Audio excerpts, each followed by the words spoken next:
Hi guys, welcome back to my next video. നമ്മൾ ഇന്ന് ഇവിടെ നോക്കാൻ പോകുന്നത് തഗ് ലൈഫ് എന്ന് പറയുന്ന സിനിമയെ കുറിച്ചിട്ടാണ്.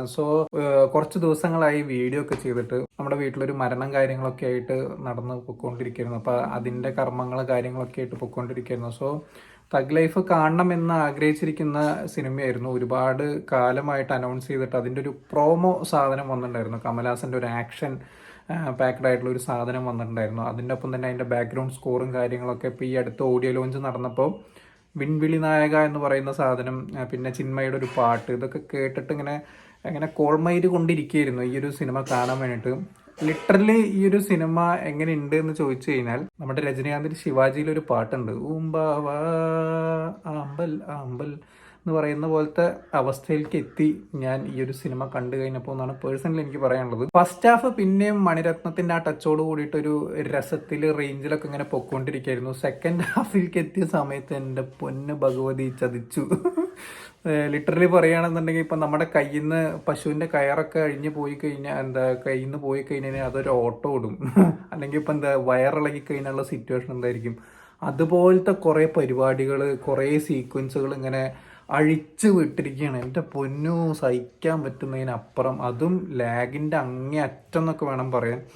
ഒരു തരത്തിലും നമ്മളെ എന്താ പറയുക എൻഗേജിങ് ആക്കാതെ വെറുപ്പിച്ച് കൈ തന്നിട്ടുള്ള ഒരു സിനിമയായിട്ടാണ് പേഴ്സണലി എനിക്ക് തഗ് ലൈഫ് തോന്നിയിട്ടുള്ളത്. ആകെ ഇതിലൊരു പോസിറ്റീവ് എന്ന് പറയാനുള്ളത് ചിമ്പുവിൻ്റെ പെർഫോമൻസും AR റഹ്മാൻ്റെ അവിടെയുള്ള ചില സ്കോറും കാര്യങ്ങളും മാത്രം. ഒരു ചേസ് സീക്വൻസ് ഉണ്ട് എന്നുള്ളത് ഒഴിച്ചു നിർത്തിക്കഴിഞ്ഞാൽ വേറൊരു പിണ്ണാക്കും ഈ ഒരു പടത്തിനകത്ത് ഇല്ല എന്നുള്ളതാണ്. ഒരു രക്ഷയില്ല. എൻ്റെ പൊന്ന്, ഇങ്ങനെ അപരാധിച്ചു വെക്കുന്നുള്ളത് ഞാൻ വിചാരിച്ചില്ല. നമുക്കറിയാം, ഇപ്പം ഈ ഒരു സിനിമ അനൗൺസ് ചെയ്ത സമയത്ത് ഒരു ഗാങ്സ്റ്റർ ഡ്രാമ പരിപാടിയാണ്. കമലഹാസൻ പറഞ്ഞു, നിങ്ങൾ ഈ ഒരു സിനിമ കണ്ടു കഴിഞ്ഞാൽ നായകൻ എന്ന് പറയുന്ന സിനിമ നിങ്ങൾ മറക്കും എന്നൊക്കെ പറഞ്ഞു. ഞാൻ ഈ സിനിമയെ മറന്നു. പിന്നെ ഇനിയിപ്പോൾ എന്ത് തന്നെയാണ് ഇനി നായകന്റെ കേസൊക്കെ പറയാനുള്ളത്. നായകനൊക്കെ ഇങ്ങനെ ലെജൻഡറി ആ ഒരു പീരിയഡിൽ വന്നിട്ടുള്ള ആ ഒരു പടം, അതിനെ ബേസ് ചെയ്തുകൊണ്ട് ഒരുപാട് സിനിമകൾ ഇറങ്ങിയിട്ടുണ്ട് അതിൻ്റെ ആ ഒരു തീമിലൊക്കെ.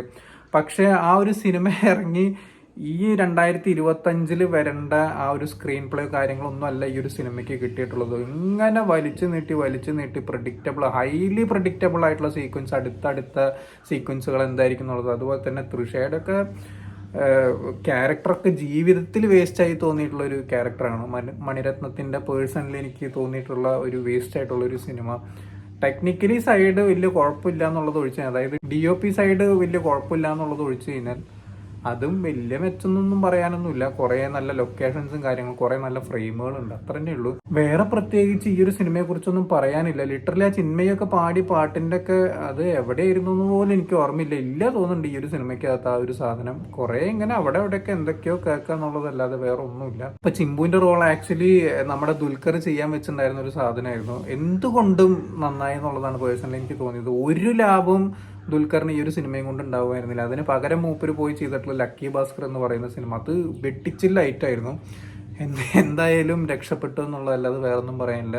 നല്ലൊരു ചോയ്സ് ആയിരുന്നു ലക്കി ഭാസ്കർ എന്ന് പറയുന്ന സിനിമ. ഈ ഒരു സിനിമ ഇതിനു മുമ്പുണ്ടായിരുന്ന കമലഹാസൻ തന്നെ പറഞ്ഞത് ഇന്ത്യൻ 2 എന്ന് പറയുന്ന ഒരു മണ്ടം പടം ഞാൻ എടുത്തു, അതിന് പകരം വെക്കാനായിട്ട് അതിനേക്കാൾ നല്ലൊരു സിനിമ ഞാൻ എടുത്തു എന്നുള്ളൊരു എന്തൊക്കെയോ ഒരു പരിപാടിയൊക്കെ പറഞ്ഞിട്ടുണ്ടായിരുന്നു. എൻ്റെ പൊന്നെ, ബാക്ക് ടു ബാക്ക് ഫ്ലോപ്പുകൾ എന്നല്ലാതെ വേറൊന്നും പറയാനില്ല. ഇനിയിപ്പോൾ ഒരു പടം കൂടി വരാണ്ട് തോന്നുന്നുണ്ട് ഇക്കൊല്ലം. അറിയില്ല, എന്തൊക്കെയോ എനിക്കൊന്നും മനസ്സിലായില്ല.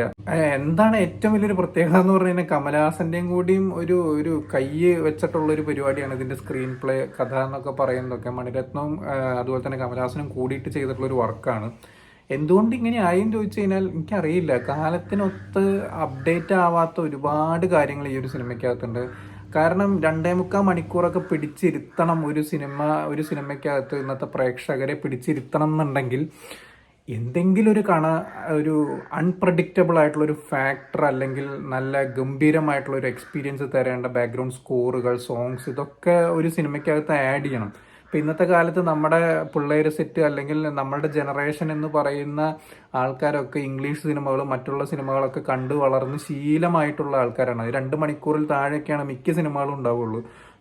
ക്ഷമ എന്ന് പറയുന്ന സാധനം തീരെ ഇല്ലാത്ത അവസ്ഥയിലേക്കാണ് ഇന്നത്തെ ജനറേഷൻ പൊയ്ക്കൊണ്ടിരിക്കുന്നത്.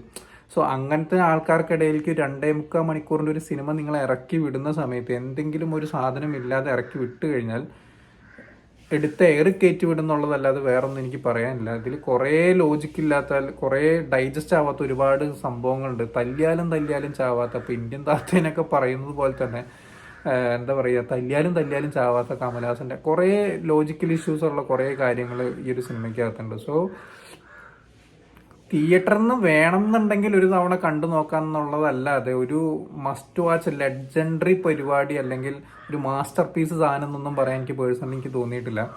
സോ നിങ്ങൾ ഈ ഒരു സിനിമ കണ്ടിട്ടുള്ളവരാണെങ്കിൽ എന്താണ് നിങ്ങളുടെ അഭിപ്രായം എന്നുള്ളത് താഴെ കമന്റ് ബോക്സിൽ രേഖപ്പെടുത്തുക. സോ വീഡിയോ ഇഷ്ടപ്പെട്ടെന്നായിരുന്നു, ഇഷ്ടപ്പെട്ട ലൈക്ക്, ഷെയർ, കമന്റ് ചെയ്യാൻ, സബ്സ്ക്രൈബ് ചെയ്യുന്നവരെ മറക്കാതിരിക്കാം. See you in the next video guys.